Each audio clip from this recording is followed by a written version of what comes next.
Bonjour à tous. Donc aujourd'hui, j'ai pour mission de vous parler d'un projet concernant le CNIPS du châtaignier qui concerne la mise en œuvre et le développement de la maîtrise de ce ravageur par des moyens de contrôle biologique. Donc avant vraiment de rentrer dans le vif du sujet au niveau technique, je tenais seulement à préciser que donc, le porteur du projet n'est pas là aujourd'hui puisqu'il est maintenant depuis quelques mois un heureux retraité. Mais ne vous inquiétez pas, j'ai travaillé avec lui dans ce projet. Voilà, simplement, je n'ai pas été le porteur.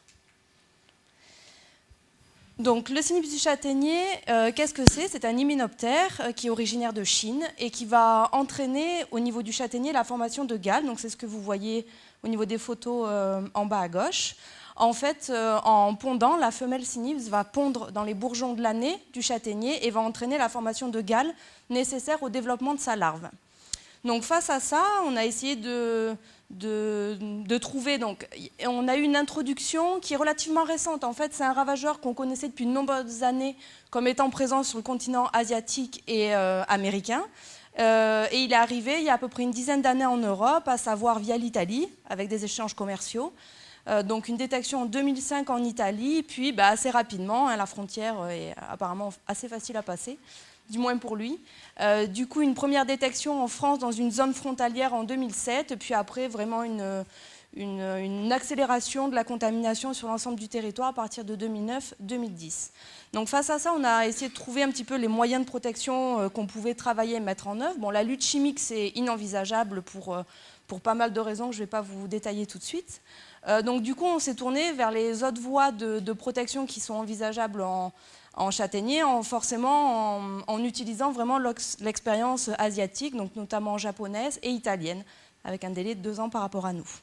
Donc, premier moyen de lutte qui a été mis en œuvre, c'est le déploiement d'une méthode de lutte biologique par l'introduction de Taurus sinensis, donc qui est aussi un hyménoptère originaire d'Asie.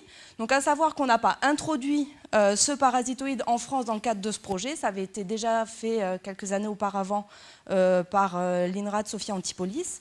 Mais nous, vraiment, l'objectif, c'était de déployer cette technique sur l'ensemble du territoire. Donc, pour faire assez rapide, c'est quelque chose qui a relativement bien fonctionné. Nous, on est assez contents, puisque maintenant, les parcelles de châtaigniers sont quasiment toutes contaminées par le parasitoïde. Mais voilà, c'est un équilibre biologique qu'il va falloir atteindre et il va falloir encore être patient. Donc, nous, on est très fiers des résultats. Après, c'est vrai que certains producteurs sont un peu plus mitigés, dans le sens où eux, ils ne voient pas pour l'instant l'impact économique qu'a ce moyen de lutte. On estime qu'il faut à peu près une dizaine d'années, les premiers lâchers datant de 2010 et puis le gros du lâcher dans le cadre de ce dossier, donc il va falloir encore attendre quelques années. Deuxième moyen de lutte qui concerne la résistance génétique, donc cette résistance génétique elle est décrite. Voilà, on sait que dans les ressources génétiques du châtaignier, il y a des variétés qui vont être résistantes et d'autres moins. Donc on a, dans le cadre de ce projet, caractérisé l'ensemble des variétés qui sont issues d'un programme d'hybridation de l'INRA. Et c'est ce que vous avez dans le graphique qui est en haut à droite. Il y a vraiment des variétés qui sont très résistantes, aucun contournement de résistance observé, et des variétés qui vont être sensibles.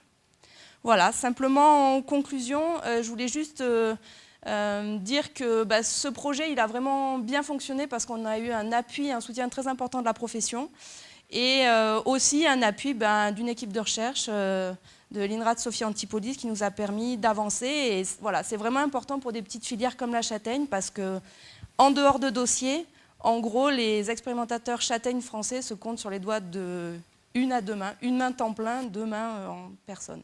Voilà, ça permet d'avoir un beau réseau.